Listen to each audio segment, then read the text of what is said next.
오늘도 삶의 현장에서 수고한 당신을 위하여 제1장 범고래 샴이 가르쳐준 지혜 중 잘한 일에 초점을 맞춰라 부분을 낭독해 드리겠습니다. 한참 동안 머뭇거리던 웨스는 데이브의 눈을 피하면서 말했다. 저는 애틀란타에 살고 있고 산업용 보급품을 만드는 대기업에서 근무하고 있습니다. 여기 플로리다에는 사업회의를 핑계로 며칠 쉬려고 왔죠. 하지만 호텔에서 동료 매니저들과 함께 있다 보니 다시 돌아가서 해결되지 않는 문제들에 시달리기 싫다는 생각만 자꾸 들더군요. 데이브는 웨스의 말에 흥미를 갖기 시작했다. 오랫동안 저는 직원들이 좋은 성과를 내도록 하는 일에 어려움을 겪고 왔습니다. 웨스는 침통한 표정으로 말을 계속 이었다. 집안일도 마찬가지였고요. 아이들에게 집안일을 도우라고 하거나 학교 공부를 더 열심히 하라고 하는 것조차도 쉬운 문제가 아니었죠. 그래서 절친한 친구에게 불평도 털어놓고 상의도 해봤는데 그 친구가 아주 좋은 제안을 해주더군요. 직장과 집 모두에서 문제가 있으니까 그 둘의 공통분모를 찾으면 되지 않겠느냐고요. 그래서 그게 뭐였죠? 데이브가 물었다.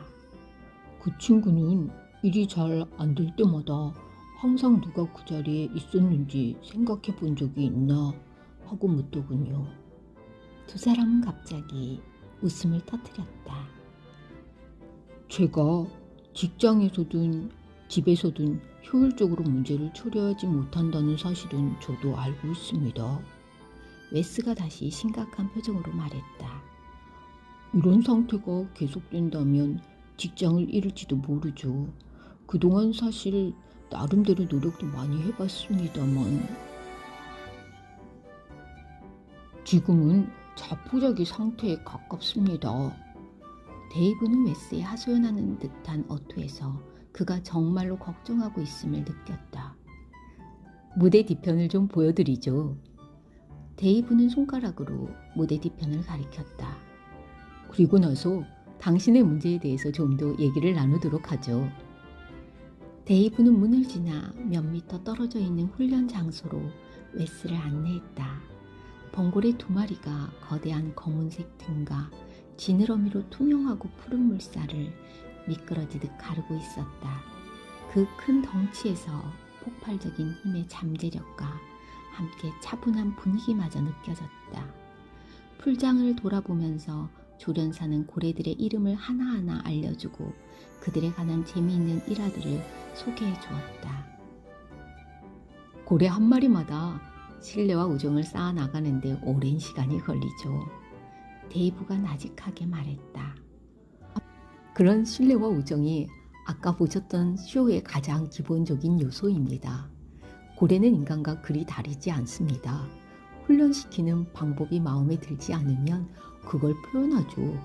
당신은 관리자이니까 사업에서 가장 중요한 것은 고객을 만족시키는 것이고 그것의 핵심적인 요소는 바로 직원들을 만족시키는 것임을 잘 아실 겁니다.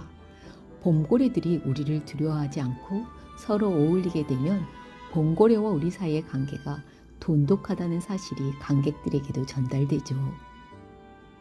정말 그래요. 웨스가 조금 전에 있었던 쇼를 머릿속에 떠올리며 큰 소리로 말했다. 그 쇼는 정말로 사람들을 행복하게 만들었어요.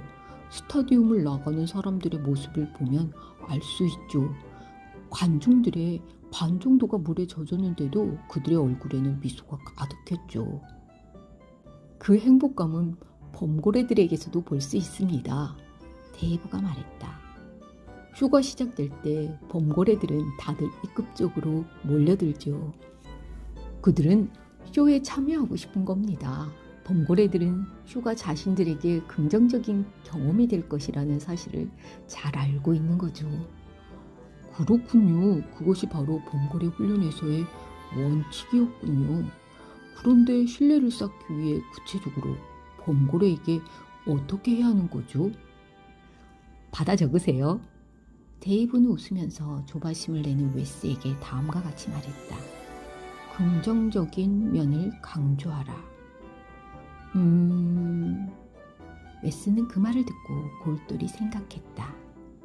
옛날에 그런 가사의 노래가 있었던 것 같은데. 그는 자신의 노트를 꺼내서 다시 적기 시작했다. 이렇게 쓰면 되죠? 신뢰를 쌓고 긍정적인 면을 강조하라. 맞죠? 맞습니다. 저희는 부정적인 행동이 아닌 긍정적인 행동을 강조하죠. 조련사들은 번고래가 요구하는 것을 잘 해냈을 때 많은 관심과 주의를 기울입니다. 그거 괜찮은 말인 것 같군요. 웨스는 배우는 기쁨에 목소리에 힘이 들어갔다. 그런데 요구한 걸 잘하지 못하거나 잘못했을 때는 어떻게 하죠? 잘못한 일은 못 본 척하고 행동을 재빠르게 다른 곳으로 유도하죠. 웨스는 쓰던 것을 멈추었다. 그리고 잘 이해가 안 된다는 표정으로 데이브를 쳐다보았다. 못 본 척 하다뇨? 정확하게 어떻게 한다는 겁니까? 그러니까 데이브가 말을 하려는데 갑자기 웨스가 끼어들었다. 제 직원 중 한 명이 일을 망쳐놨는데도 그걸 다른 식으로 무마할 수는 없을 것 같군요. 또 만일 우리 아이들 중 한 명이 숙제를 안 했거나 서로 싸우면 저희 부부는 그걸 그냥 못 본 척하고 넘어가지는 않아요. 데이브가 얼굴에 미소를 띠고 조용히 말을 이었다. 직원들이나 아이들이 당신을 거스르면 그 일에 대해서 많은 주의를 기울이시는군요. 당연하지 않나요? 아마도 직원이나 아이들에게 그렇게 하는 것이 마음에 들지 않는다고 말하고 나서 다시는 그러지 말라고 경고하겠죠? 웨스는 데이브가 당연한 말을 하고 있다는 듯 큰 소리로 대답했다. 그렇게 하는 것이 관리자로서 그리고 부모로서 당연한 일 아닌가요? 데이브는 웨스의 단호한 말투에 어깨를 으쓱했다. 그럴 수 있습니다. 하지만 다시 한번 생각해 보세요. 그렇게 하는 것이 과연 집이나 직장에서 신뢰를 쌓는 데 좋은 방법이 될까요? 웨스는 잠시 생각에 잠겼다. 자신의 생각이 너무 한 방향으로만 고정된 듯도 했다. 생각해보니 그렇지 않을 수도 있겠군요. 어쩌면 그렇게 하는 건 부정적인 행동을 강조하는 것일 수도 있겠죠? 데이브는 웨스의 말을 받았다. 항상 염두에 두어야 할 것이 있어요. 어떤 행동에 대해서 주의를 기울일수록 그 행동이 계속 반복된다는 사실입니다. 저희는 그 사실을 번고래들에게 배웠죠. 번고래들도 잘못한 일 대신에 잘한 일에 관심을 가져주면 올바른 행동을 더 많이 하게 됩니다. 그러니까 긍정적인 일에 초점을 맞추고 있다는 말씀이군요. 그렇습니다. 하지만 단순히 범고래들이 쇼를 잘하도록 하기 위해서 긍정적인 면을 강조하는 것은 아닙니다. 그렇게 하는 것은 그것이 옳은 일이기 때문이죠. 저희는 범고래들을 개별적으로 대합니다. 범고래들 모두 발전하고 이를 성취할 수 있는 무한한 가능성을 가지고 있기 때문입니다. 또한 우리를 친구로 받아들일 수 있도록 모든 노력을 기울이죠. 일단 우정이 형성되면 번고래와 우리 사이에 얼마만큼 신뢰가 쌓였는지를 알아내기 위해 노력합니다. 그렇게 하기 위해서 우선 번고래의 행동 양식을 연구하고 그에 맞게 번고래들이 힘들지 않고 쉽게 배울 수 있는 훈련을 시킵니다. 그때 훈련은 일종의 게임과 같은 것이죠. 웨스는 놀란 눈으로 데이브를 쳐다보았다. 번고래가 대단한 지능이라도 가진 것처럼 말하고 있군요. 마치 범고래가 인간과 협동하고 친밀한 관계를 맺길 원하는 것처럼 말이죠. 바로 맞췄습니다. 데이브가 당연하다는 듯 대답했다. 하지만 인간들도 자신들이 해야 할 일을 해야 합니다. 그리고 동물을 교육하는데 가장 나쁜 습관은 동물의 능력이 제한돼 있다는 고정관념이죠. 인간이 동물에 대해서 생각하고 기대하는 것들이 동물의 반응이나 무반응으로 바로 연결되기 때문입니다. 제가 많이 알지는 못하지만 지금까지 그와 같은 생각을 동물에게 적용시켰다는 예는 들어본 적이 없어요. 웨스는 아직도 믿기지 않은 듯 데이브를 쳐다보며 말했다. 그건 인간들이 동물들을 얕잡아 보기 때문입니다. 데이브가 계속 설명했다.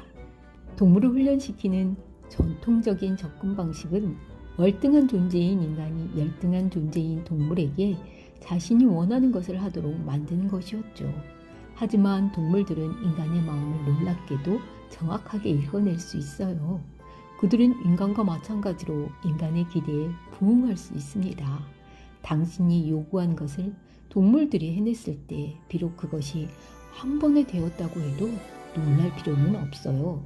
이 범고래들은 우리에게 항상 불가능한 것을 기대하도록 가르쳐 주었습니다. 그 사실은 범고래보다 우리에게 더 많은 도움이 되었죠. 만일 동물에게서 아무런 반응이 없다면 그것은 인간이 좀 더 교육을 받아야 한다는 의미이지 동물이 더 교육을 받아야 한다는 의미가 아닙니다. 상식을 넘어서는 데이브의 말에 웨스는 놀랐다. 제 생각에 대부분의 사람들은 동물과의 관계뿐 아니라 같은 인간관계에서도 당신이 설명해준 그런 이해와 존경을 사용하지 않는 것 같군요. 웨스가 자신의 행동을 되돌아보며 말했다. 저도 지금까지 그래 본 적이 한 번도 없어요. 이 범고래들은 정말로 놀라운 일을 해내고 있군요. 제가 만일 상대에 대해 존경을 표하는 이 사려 깊은 방식을 주변 사람들에게 적용하기만 한다면 관리자로서뿐 아니라 남편과 아버지로서도 아주 놀랄 만한 전환점을 만들 수 있겠다는 생각이 듭니다. 물론 굉장히 어려운 일이겠지만요. 바로 그거예요. 웨스의 동의에 데이브가 큰 소리로 말했다. 웨스는 노트에 뭔가를 좀 더 적더니 데이브를 보면서 다시 의문나는 점을 말했다.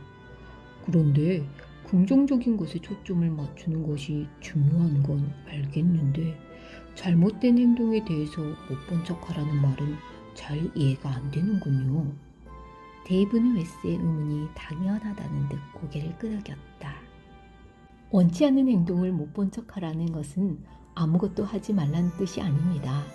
전환이라는 의미를 놓치신 것 같군요. 맞아요, 전환. 웨스는 중얼거리면서 또다시 받아 적었다. 그것에 대해 좀 더 말해주세요. 그건 에너지 관리에 관한 문제입니다. 데이브가 다시 설명하기 시작했다.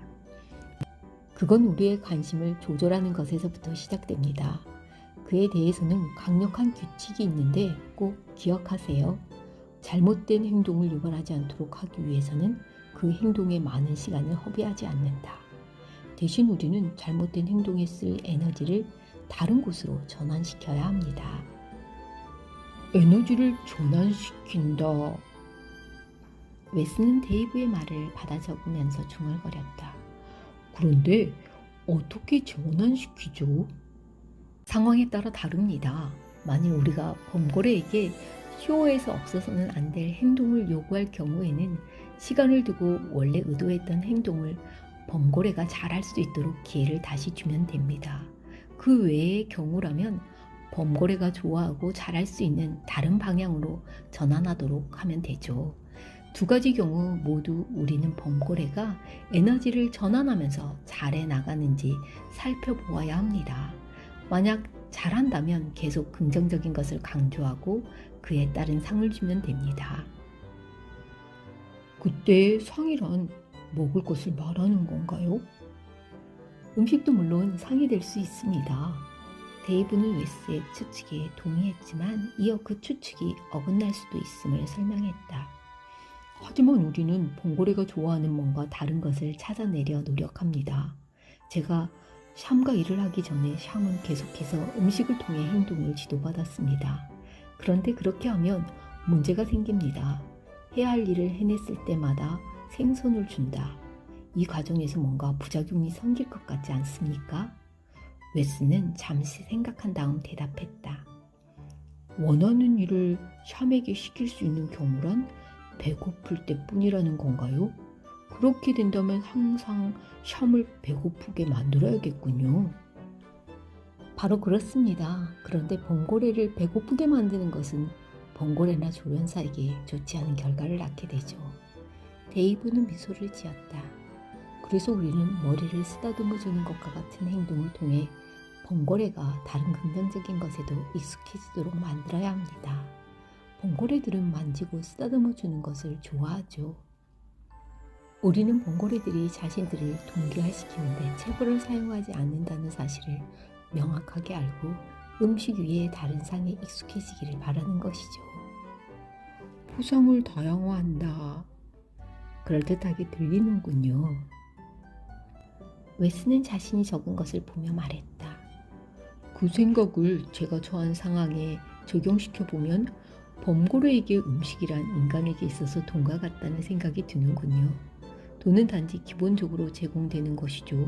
만일 제가 당신의 방법을 사용해서 직원들의 업무 수행에 영향력을 미치려고 한다면 돈 이외에 다른 동기물을 찾아야겠군요. 하지만 구체적으로 어떤 동기물이 있을지는 잘 모르겠어요. 어쩌면 당신과 샴이 제게 뭔가 해답을 찾아줄 수 있을 거란 생각이 드는군요. 데이브는 웨스의 무례함 뒤에 숨어있던 순수하고 호감 가는 태도에 미소를 지었다. 그는 갑자기 사무실 건물 쪽으로 걸어가더니 열린 창문 안으로 손을 뻗어 휴대전화를 꺼내왔다. 그리고 전화를 걸면서 웨스에게 양해를 구했다. 잠시만요. 전화를 할 곳이 생겼습니다.